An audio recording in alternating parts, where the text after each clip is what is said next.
PS Palembang mendapatkan sponsor pertamanya untuk melakoni Liga 3 dan kompetisi lainnya. Sponsor pertama yang digaet Laskar Betaji yakni dari Telkom-Witel Sumsel. Dengan menggunakan brand IndiHome, logo tersebut akan terpampang di jersey tim kebanggaan warga Palembang. Logo IndiHome menghiasi kostum PS Palembang di bagian belakang dan lengan. Telkom pun mengucurkan dana Rp75 juta per musim untuk Laskar Betaji. Kerjasama itu ditandai dengan penandatanganan PKSPT Telkom Indonesia, Persero. Witel Sumsel dengan PS Palembang, Selasa, tanggal 9 November tahun 2021, di kantor Telkom Jalan Sudirman, Kota Palembang. Turut hadir dalam kegiatan tersebut Presiden PS Palembang Ratu Dewa, GM Telkom Witel Sumsel Mustaqim Wahyudi. GM Telkom Witel Sumsel, Wahyudi mengatakan, kerjasama Telkom dengan PS Palembang sangat positif.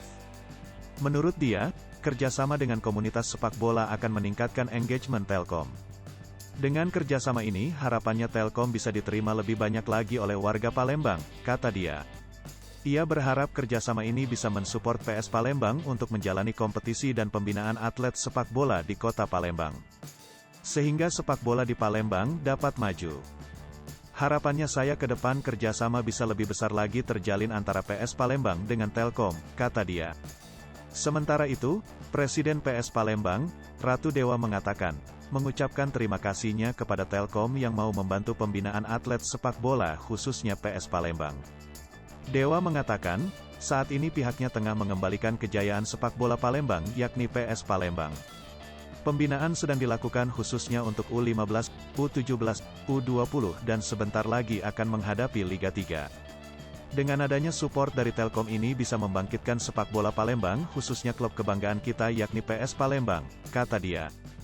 Ia berharap selain Telkom juga pihak lainnya bisa menjadi sponsor PS Palembang untuk menghadapi kompetisi Piala Gubernur Sumsel dan Liga 3.